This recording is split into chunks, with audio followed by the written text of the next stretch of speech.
بسم اللہ الرحمن الرحیم۔ اردو جماعت ششم یعنی چھٹی جماعت، السلام علیکم ورحمۃ اللہ وبرکاتہ۔ آپ کیسے ہیں بچوں؟ امید ہے آپ سب بالکل خیریت سے ہوں گے۔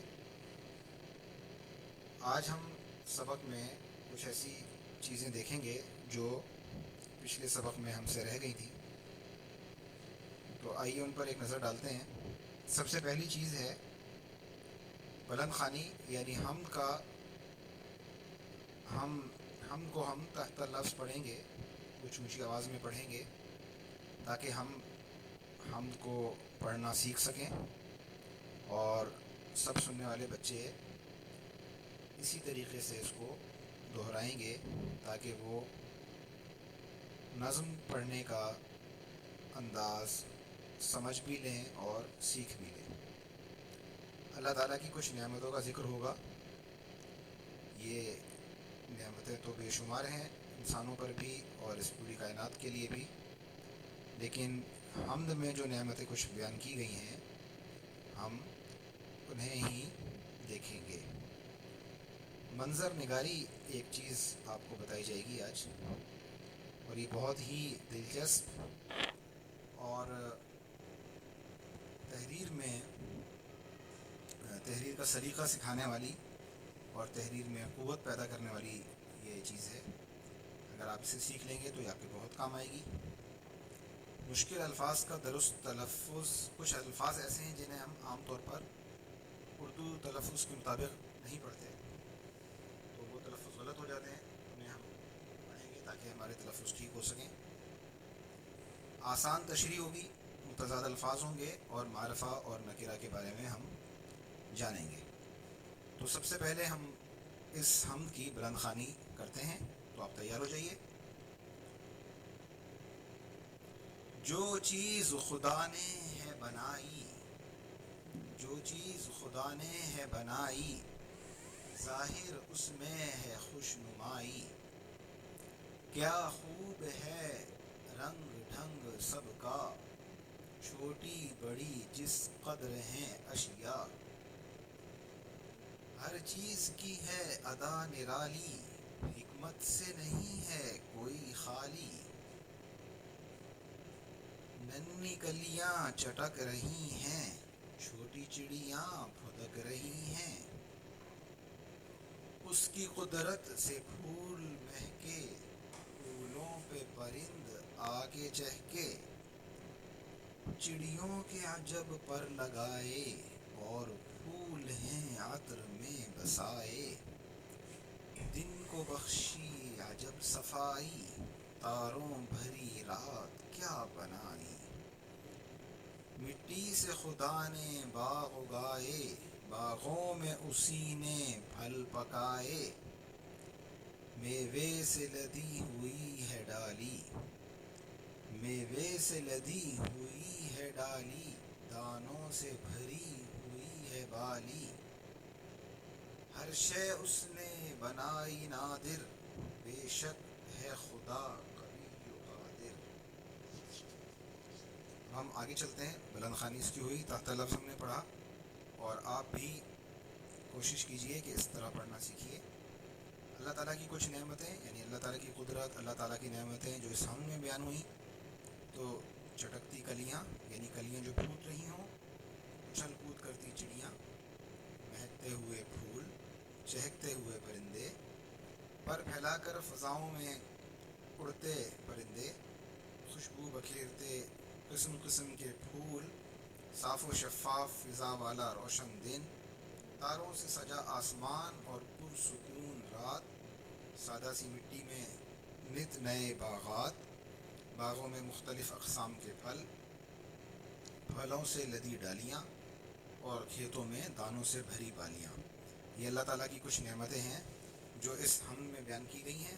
اس کے علاوہ بے شمار نعمتیں ہیں، آپ خود بھی سوچ سکتے ہیں۔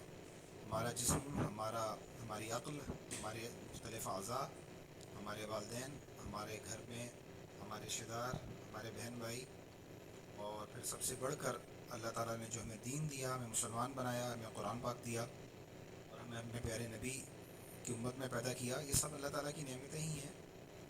تو اللہ کی قدرت اور اللہ کی نعمتوں پر جتنا انسان غور کرتا ہے اس کے دل میں اللہ تعالیٰ کی محبت پیدا ہوتی ہے۔ منظر نگاری کے متعلق ہم جان لیتے ہیں کہ منظر نگاری کیا چیز ہے۔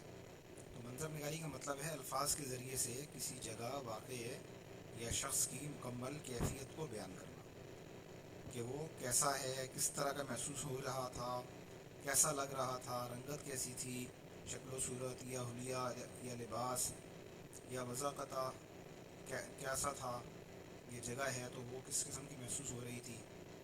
یہ ساری چیزیں بیان کرنے کے لیے جو الفاظ کا ہم انتخاب کرتے ہیں، پھر ان الفاظ کو جب ہم لکھتے ہیں اپنے احساسات کے ساتھ، تو یہ منظر نگاری کی شکل بن جاتی ہے۔ مثال کے طور پر صبح کی سیر کی منظر نگاری میں بتایا جائے گا کہ موسم کیسا تھا، ہوا کیسی چل رہی تھی، ارد گرد کے مناظر کیسے تھے، پھولوں، پودوں اور پرندوں کی صورتحال کیا تھی، آپ کیا محسوس کر رہے تھے۔ تو نظم ہم میں بھی اللہ تعالیٰ کی قدرت کو بیان کرنے اور اللہ تعالیٰ کی نعمتوں کا احساس دلانے کے لیے منظر نگاری سے کام لیا گیا ہے۔ کیفیت اور حالت کو بتانے کے لیے ہم عام طور پر اس میں صفت کا استعمال کرتے ہیں، جیسا کہ صاف و شفاف دن، پرسکون رات وغیرہ۔ تو منظر نگاری میں بھی اس میں صفت کا استعمال ہوتا ہے۔ اس میں صفت کے متعلق آپ جانتے ہیں، جو کسی دوسرے اسم کے متعلق ہمیں بتائے کہ وہ کیا ہے، یہ کیسا ہے، کس قسم کا ہے، اس کی رنگت وغیرہ۔ تو بیان کرنے کے لیے ہم اس میں صفت کو لے کر آتے ہیں، تو منظر نگاری میں بھی اس میں صفت کا ہی استعمال ہوگا۔ اب آپ کے ذمہ یہ کام ہے کہ آپ اس حمد میں بیان کردہ اللہ پاک کی نعمتوں کو پڑھ کر ان کے مطابق پیراگراف لکھیں، جس کے اندر کچھ منظر نگاری ہم دیکھ پائیں۔ آسان تشریح اس حمد کی، شعر کی تشریح کرنے کا جو سب سے آسان طریقہ ہے وہ یہ ہے کہ آپ جانتے ہیں کہ شعر میں 2 مصرعے ہوتے ہیں، تو آپ ہر مصرعے کو ایک سادہ اردو جملے میں ڈھال دیں۔ یہ تشریح کرنے کا سب سے آسان طریقہ ہے جو بچوں کے لیے ہے۔ تو اب دیکھیں، پہلا شعر تھا، جو چیز خدا نے ہے بنائی، ظاہر اس میں ہے خوش نمائی۔ تو سیدھے ہاتھ کی طرف جو کالم آپ دیکھ رہے ہیں اس حمد کے، اس میں اس کی آسان تشریح کی گئی ہے کہ اللہ تعالیٰ نے جو بھی چیز بنائی ہے وہ دیکھنے میں اچھی معلوم ہوتی ہے۔ تو اس شعر کا مطلب آپ کی سمجھ میں آ گیا۔ اب کیا خوب ہے رنگ ڈھنگ سب کا، چھوٹی بڑی جس قدر ہیں اشیاء۔ تو چھوٹی بڑی جو بھی چیزیں ہیں ان کا رنگ و روپ بہترین ہوتا ہے، یعنی جو بھی چیز اللہ نے بنائی ہیں چھوٹی بڑی، وہ رنگ و روپ کے لحاظ سے بہترین انداز میں بنائی ہے۔ تو اس طرح اس پوری حمد کی تشریح یہاں دونوں کالموں میں جو دائیں بائیں اس حمد کے کالم ہے لکھ دی گئی ہے۔ آپ خود ہی اس کو پڑھ لیجئے، اس لیے کہ پڑھ کے سنانے کا کوئی فائدہ نہیں ہے۔ آپ چھٹی کلاس میں ہیں تو آپ آسانی سے پڑھ بھی سکتے ہیں اور سمجھ بھی سکتے ہیں، تو امید ہے سب بیٹے اور بیٹیاں، سب اچھے بچے، اچھی بیٹیاں اس کو آسانی سے سمجھ بھی لیں گی اور پڑھ بھی لیں گے۔ لہٰذا ہم اگلے صفحے کی طرف جا رہے ہیں تاکہ آپ کا مزید وقت اس کام میں صرف نہ کریں۔ تو اگلے اس میں آپ کے سامنے 3 کالم ہیں، اگلے صفحے پر دیکھیے 3 کالم ہیں۔ پہلے میں کالم میں لکھا ہوا ہے اسم، دوسرے میں ہے معرفہ اور تیسرے میں ہے نکرہ۔ تو اسم نام کو کہتے ہیں، اس کا تلفظ ہے اسم۔ اچھا، تلفظ کے حوالے سے کچھ چیزیں رہ گئی ہیں اور متضاد الفاظ آپ آگے پڑھ لیں گے، صرف ایک کالم میں وہ لکھے ہوئے ہوں گے، ہم اس کو آپ کو پڑھ کے نہیں سنائیں گے، آپ خود ہی ان کو دیکھ لیجیے گا آخری کالم میں، آخری سلائڈ پر۔ تو میں نے جو مشکل الفاظ تھے اس کا تلفظ اگرچہ میں کر چکا ہوں، آپ کے سامنے کیا جا چکا ہے، لیکن میں آپ کو تھوڑا سا بتا دیتا ہوں۔ مثال کے طور پر یہ اسم کا تلفظ جو ہے وہ اسم نہیں ہوتا، یہ اسم ہوتا ہے۔ اسی طرح قدر نہیں ہوتا، قدر ہوتا ہے۔ مٹی نہیں ہوتا، مٹی ہوتا ہے۔ اور بہت سے لوگ عطر بولتے ہیں، عطر نہیں ہوتا، یہ عطر ہوتا ہے۔ اور اسی طرح چٹک ہے، بعض لوگ اس کو چٹک پڑھتے ہیں، تو لفظ ہے چٹکنا۔ تو یہ کچھ الفاظ ایسے تھے جن کے متعلق خیال یہ تھا کہ ان کا تلفظ عام طور پر ٹھیک نہیں کیا جا رہا، تو ان کا تلفظ آپ کو بتا دیا گیا ہے۔ متضاد الفاظ آپ کو ہم پڑھ کے نہیں بتائیں گے، آپ کی کتاب میں لکھے ہوئے ہیں اور یہاں آخری کالم میں آپ صرف دیکھ لیں گے۔ تو اب ہم یہاں پڑھتے ہیں اسم۔ اسم نام کو کہتے ہیں، اسم کا مطلب ہے کسی شخص، جگہ یا چیز کا نام۔ نیچے مثال دیکھیے، عبداللہ کتاب، قلم، اسلام آباد پانی، یہ سب نام ہیں۔ معرفہ خاص نام کو کہتے ہیں وہ نام جو ہر ایک یا ایک جیسے سب افراد یا چیزوں کا نہیں ہو سکتا۔